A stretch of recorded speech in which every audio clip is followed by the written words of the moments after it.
Welcome to today's edition of Let's Talk. We have the Reverend Dr. Charles Coleman with us today.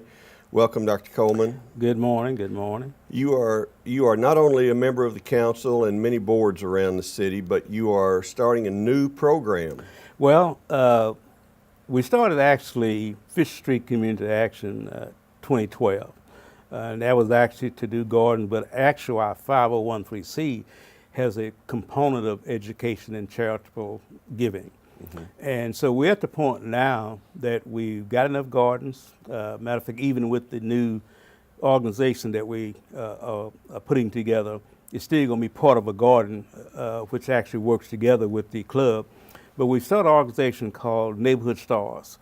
And one of the reasons we started that because we think the community kids itself are being neglected. They go to school, they come home, a lot of them don't have anything to do, but at the same time, give you an example, the first time we actually brought the kids in, we asked them certain questions, and here's a young kid that's 7 years old that didn't even know their birthday.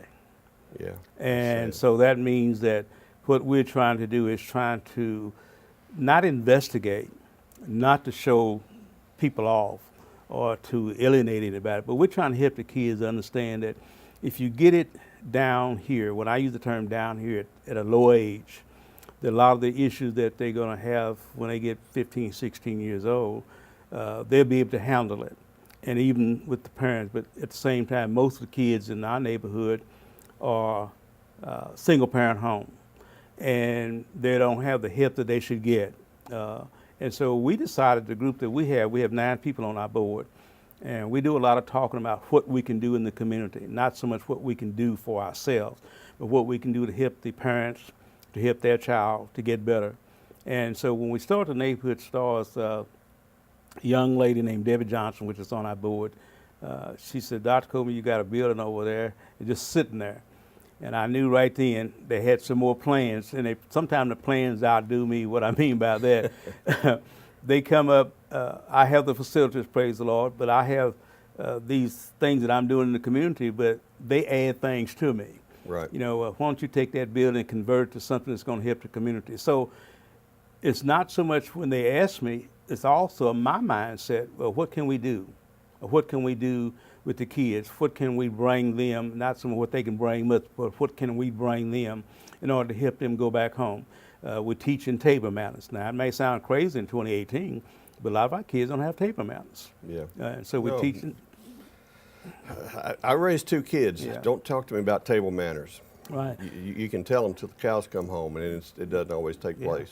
And I'm in my 70s, but it's still, when I talk to anybody, I mean, even you hear me use the term, yes, sir, yes, ma'am, whatever. I mean, Right. you know, a lot of kids think that's old-fashioned. I think that's just being poetically nice to elderly people or anybody that you know. You know, I got a habit of saying young man or young lady. People at a certain age, they smile, so, boy, that's pretty good. But back to the kids, we're trying to keep the kids to have also a self-worth. That is really something that's hard to teach, because sometimes I think that should have been an ingrained situation, you know, when they're a child. But a lot of these children, because of the status that they're in, don't have self-worth. So we're teaching, those might sound like big words, but they actually tell them how to be able to look at yourself and say, I'm somebody. Yeah. Okay, and the only way that we can do that is that we need to confront that. And so what we've done with the Neighborhood Stars, we've started a small building, but we have a classroom in there. We're getting ready to buy a recorder. We're getting ready to buy the equipment where we can actually show them scenes where kids are being able to behave in a better manner that they're doing. So to give back to the community, that's part of what we want to do at the same time. But to help these kids, that's the only way you're going to be able to start. Yes, we have Parker Park. Yes, we have E-Boone Watch. Yes, we have all these what I call big facilities. But I think sometimes if you start small with kids, with just a few of them, then it can spread a lot quicker. Most of the facilities we have in Jonesboro for the city is actually, I use the term sports facilities. But in order to teach kids, I use the term their manners, as we say the old age, their manners of how to say yes, ma'am, how to say no, ma'am, how to go to the table, how to use the fork, which side the fork and knife. I mean, that sounds like it's old stuff, but I'm telling you, that's good stuff. Yeah, it is good stuff. And so that's what we are all about. We also teach them how to do exercises. my wife, Mary Coleman, and also Debbie Johnson, we've kind of let them run it. I'm just the person that goes out and begs for the money to keep things going. But we've been very fortunate with a few banks that have helped us with the building. Wallace Fowler, I always bring his name because he's always pitching in that to help us. So now we've actually added that ADA bathroom to the building, and it's completed. We have a few more things that we want to add to the building so that when the kids can come in, but we want to set also what we call a home environment, where you come in, you sit down, you talk, you discuss, and also we're trying to teach children how to discuss things with somebody, because we have a nation right now that people are talking to each other. They're not talking with each other. Right. They're talking, and so we're trying to get the kids to understand repeatedly that they're somebody, that they are worth something, and in doing that, the only way that I feel that we can do it, or my participation with this, is to have this kind of club to bring the kids in the community. You know, Dr. Coleman, and this is a personal experience as working as a coach for some youth, and a lot of them from not wealthy families. Parents are either working or absent, but mostly just working. I mean, Right. a couple of jobs a day. And I see kids that I really like, and yet I see impulse control, and that's what I boil it down to, is impulse control. If they are challenged in the moment, they don't stop and think, how can this go bad? Absolutely. And Absolutely. How do you address that? Well, the way I address it is more from a personal standpoint, and you've kind of know my story. I've talked to you personally about my story. I came out of the streets, and I keep repeating this statement, and a lot of people still, even in this community, have not really picked up on this yet. There's two terms, in the streets and on the streets. And a person like me that was in the streets mean that I was the type of person that almost did everything wrong. Just better make sure I add that wrong to it. Yeah. Mostly I was angry because I didn't have parents. My mother and father didn't raise me. And I didn't really know that I was going to be able to give back when he did, or how I was going to be able to give back. But about 47 years ago, the Lord came into my life and just point blank said to my spirit, the world doesn't owe you anything. You owe the world to try to give back, help somebody not go through what you went through as a child. Not go, even though you didn't have parents, these kids do have a single parent, but there wasn't anybody there for me. And at 13 years old, I was in the streets, had my own apartment, being stupid, these type things. Well, in my head now, the only way that I can give back is to start with a statement, as I said a few minutes ago. If you get them when they're young, not when they're 15, 16 goes. By the time they get 15, 16, you can't tell them anything anymore.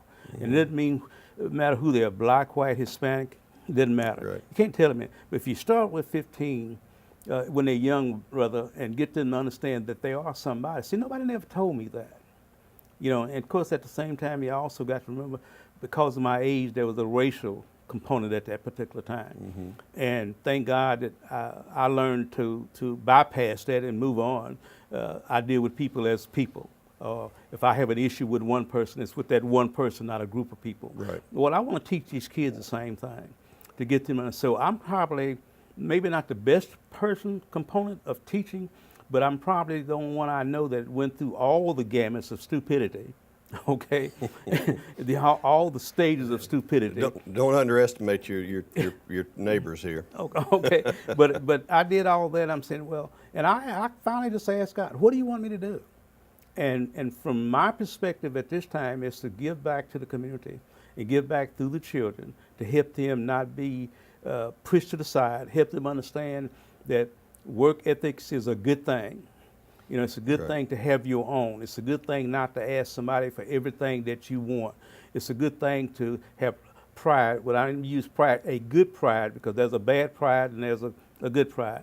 And I try to get these kids to understand the good pride is pride into having self-worth, doing your work at school. And when you go to school, don't go to school just because your parents tell you to go to school, or the system tell you to go to school. Go to school, as I told my children when they were home, when you go to school, that's your job.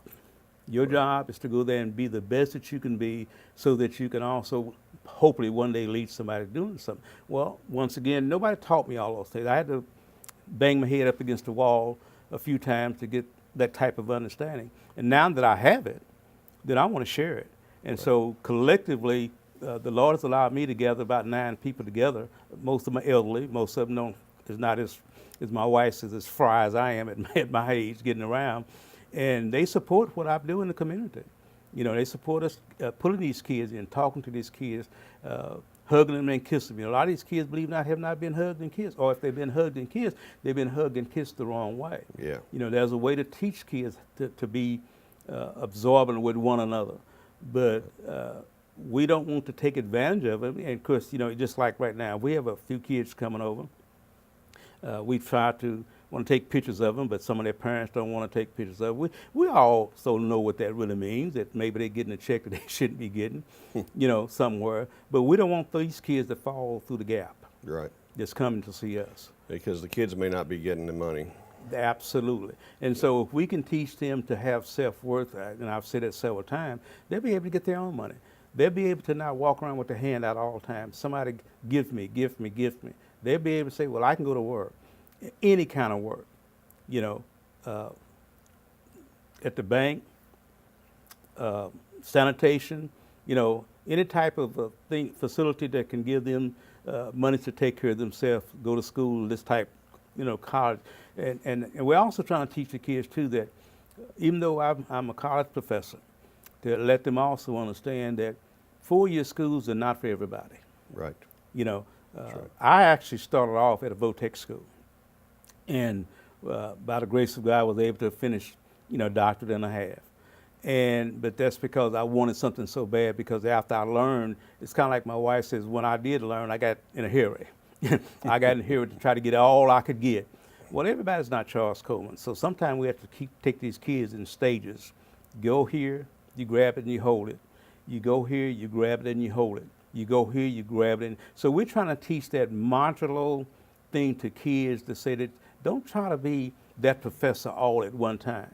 Right. Do it a little at a time, be satisfied, not so much satisfied, care about it, be able to move up, be able to, again, look in the mirror, regardless of what your race is, and say, I'm somebody. Because we also, at the club that we started over at Neighborhood Stores, we've had, our neighborhood is totally diverse. Over there on Drake, over there on Very Fisher, that in Alice, you know, with blacks, white, Hispanics, whatever. Good. And so we have a variety of kids coming. The biggest amount of kids that we've had at one time was 12 kids. That was a lot of kids for 2 people. Yes. Here lately, we've only had about 3 or 4. But if it only takes 3 or 4 to get started, That's right. that's what we're going to do. That's good. Yeah. Well, you know, the thing we all have to keep in mind, and it's sometimes we don't, is that we are all the same. We have to live together, we have to work together, and we all have the same problems at different levels. You'll find it in all families. You'll find it in all Absolutely. races. And they need to know that. Kids need to understand it's not, which is better in 2018, I have to say it, but they need to understand, don't let your color hold you back. yes. Don't do that. Don't walk around looking and people are saying, well, you know, you're Hispanic and nobody's going to hip you. Right. Or you're black, nobody here. You're white, nobody's going to. No, you have to be able to take, back to what I said a few minutes, that good pride in that, hey, I can make it. You know, I'm a component of making it. That's Right. why I'm trying to give back. You know, I came out of that situation with no help at all. Now, common sense tells me now that I had God's help. I just didn't know that, okay? But now I'm trying to give that from a spiritual perspective back to the kids, but also from another perspective that if you really want to do something in life, you can do it if you set your mind to it, and don't no distractions, race or otherwise, stop you from going where you need to go. And I think that's the other thing we try to instill into these kids. And then, too, we also understand, which is a minor part of it, that they have to go back to their environment. They have to go back to their mom and pop that may be taking their check and doing something else with it without taking care of. You know, we had a Christmas party yesterday for the kids, and we bought clothes and those kind of things. Those are not things for Pat Charles coming on back. So we're not doing this for the finance, because one thing about our 501(c), anybody that knows me, our 501(c) is to build the structure. So we don't want $5,000, $6,000 sitting up in a bank somewhere doing what, okay? Right. So what we take, everybody gives us a donation, we take it, and they can see Matter of fact, I think Wallace Fowler said this in an indirect way. Reason why we hip you and my wife hips him hip us is because we can see what you're doing. You know, it's a physical thing to them. You know, with a building being reconstructed, putting sheetrock in it, having the right amenities put into it, having the right electric, the ADA bathroom and stuff. We can actually see what you're doing and have receipts of the money that you spend. Well, a lot of 501(c)(3) just get grants and grants and grants. We don't do that. Every now and then we get one. When we get in a hole like we did before, we got ready to put the ADA bathroom. We didn't have enough money. So we had to go to a place that we didn't want to go because I don't like to be subject to grants. Just be honest Yes. with you. But it worked this time, and the money's been spent. Good. That's good. Well, tell people how they can give, first of all. Fish Street Community Action, the address is 1046, Post Office Box 1046, Jonesboro, Arkansas 72403. Or they can call me 870-931-3178. And if you make out a check, we actually make it out to the organization, which Neighborhood Stars. Neighborhood Stars, or better still, the 501(c) is under Fisher Street Community Action. So if you put FSCIA on it, 1046, Post Office Box 1046, Jonesboro 72403, then it will get to us, and you can come and see where the money's been spent. And come Matter of watch fact, it. on December the 18th, we're going to have a small open house. And Good. because we've asked the mayor to come out and look at what we're doing. We've also asked Brad at First Security Bank to come out. We've also trying to get a hold of Wallace Fowler because they have put money into it. And then they're not the only banks that have helped us, by the way. Right. But at the same time, those are the ones that have been more opponent for us, Right. giving us the money to help us do what we need to do. And one thing that some people need to understand is you're not pouring money into, yes, always there's going to be somebody who Right. abuses the system, but you're Right. pouring money into something that's going to help people who want to do better. And to sustain these kids, because when we see a kid coming through there with no shoes, and that has happened. Matter of fact, yesterday, the kids were coming over, and I just happened to be riding by because I was on my way to city council, and I saw a little girl, and I asked my wife, what are we going to do about this kid? And because my wife thinks, I guess I'm married to the right lady because we kind of think alike. We think all the kids belong to us anyway. And so I'm seeing this kid with no shoes on, so I told my wife, we need to go buy a pair of shoes. Whether we get a grant or not, Right. we have money. We're not totally broke. My wife's retired, I'm retired. And I told her, I said, well, you need to go buy a pair of shoes, you need to go buy her a coat. My wife didn't stutter because I care too. She's probably going to do it even if I tell her not to do it anyway, or Right. say something about it. But it's kind of like, to me, it's a good match because my wife feels the same way I feel about the community. We decided to retire here. She's from Forest City, I'm from Fort Smith, and we're going to do the best that we can with the God-given talents we have to inspire these kids to be something someday, somewhere. And they don't have to come and give us credit and pat us on the back. Thank God that He's allowed us to be in this community to be able to help. That's wonderful. Yeah. Dr. Coleman, thank you for taking the time to tell us about Neighborhood Stars. Appreciate it. And, It's a good organization, and if you can come out on December the 18th from 3 to 4, we're going to have maybe a little cupcakes and coffee to give you. That's about all we can afford to spend. That's all you need. Yeah. We just want to help the youth of Jonesboro, Absolutely. and we're proud of the work that you do for us. Appreciate you very much. Thank Yeah. you, sir. Thank you.